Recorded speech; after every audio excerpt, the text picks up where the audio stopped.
Bonjour à tous et bienvenue dans le JT. Je suis très content de vous retrouver pour partager cette semaine avec vous. Dans l'actualité de ce lundi, on revient d'abord sur ce qu'il s'est passé hier soir à Marseille où on a sans doute assisté au pire du football, des saluts nazis, des cris de singe et surtout le caillassage du bus des joueurs lyonnais avec des pierres et des boules de pétanque en amont du match OM-OL.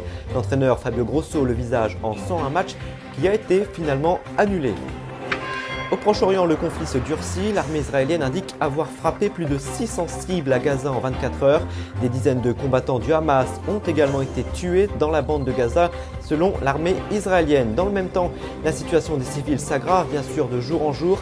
Les appels internationaux pour laisser rentrer l'aide humanitaire se multiplient. Reportage dans un instant. Et puis, on terminera ce JT par les programmes télé comme d'habitude de la soirée. Nous sommes aujourd'hui le lundi 30 octobre. C'est donc une soirée de honte hier à Marseille où devait se dérouler le match OM-OL, comptant pour la 10e journée de la Ligue 1. Sur le trajet entre leur hôtel et le stade Vélodrome, les joueurs de l'Olympique lyonnais ont vu leur bus être caillassé, blessant ainsi au visage leur entraîneur Fabio Grosso. Sur cette vidéo amateur, on peut voir un projectile venir exploser l'une des vitres du car, alors escorté par des véhicules de police. Dans ce contexte, la question de l'annulation de la rencontre se pose rapidement alors que la plupart des 65 000 supporters marseillais ont déjà trouvé place dans le stade.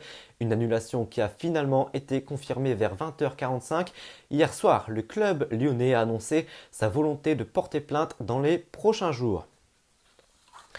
L'actualité internationale maintenant avec ce conflit au Proche-Orient et les frappes sur la bande de Gaza qui se sont intensifiées progressivement tout au long du week-end. Le Premier ministre israélien Benjamin Netanyahou a annoncé le début d'une deuxième phase, une deuxième étape de la guerre pour détruire les capacités militaires du Hamas. Pendant ce temps, à Gaza, l'aide n'arrive qu'au compte-gouttes. Reportage sur place de Clémence Barbier. L'hôpital d'Al-Quds, endommagé par une frappe israélienne. Les patients et civils réfugiés à l'intérieur du bâtiment constatent les dégâts. Hier, des frappes en continu ont touché la bande de Gaza alors que l'aide humanitaire est délivrée au compte-gouttes. Le fait d'entraver les secours prévus par les conventions de Genève peut constituer un crime relevant de la compétence des tribunaux et je tiens à souligner clairement à Israël qu'il doit déployer sans plus tarder des efforts tangibles pour s'assurer que les civils reçoivent de la nourriture de base, des médicaments et des anesthésiques. Hier, 33 camions d'aide humanitaire sont entrés au point de passage de Rafah à la frontière avec l'Égypte, l'un des plus importants convois depuis le 21 octobre. Nous sommes à l'hôpital de Nasser de Khan Younes pour livrer du matériel médical, pour les chirurgies, pour le service des urgences et pour le service médico-légal. C'est une goutte d'eau dans l'océan, mais c'est le 3e camion que nous déchargeons aujourd'hui. Au total, 117 camions d'aide humanitaire ont pu entrer à Gaza depuis le 21 octobre. Avant le siège, près de 500 camions entraient chaque jour dans ce territoire palestinien.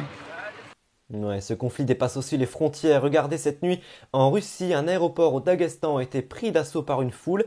Des personnes apparemment à la recherche de passagers d'un vol en provenance de Tel Aviv. Des dizaines d'hommes ont envahi pendant plusieurs heures le tarmac et le terminus de l'aéroport. L'aéroport qui restera donc fermé jusqu'au 6 novembre prochain. Allez, on va terminer ce JT avec une petite dose de légèreté. On va s'intéresser, comme d'habitude, au programme télé de ce soir. Sur TF1 à 21h10 du cinéma avec votre film Tout le monde debout. Sur France 3 également du cinéma à la même heure avec votre film La Finale. Sur M6 bien sûr L'amour est dans le pré. Sur C8 Commissaire Magellan toujours précis C8 21h19 soyez à l'heure. Sur W9 Friends évidemment après le décès de l'acteur. Sur TMC Appel d'urgence à 21h05.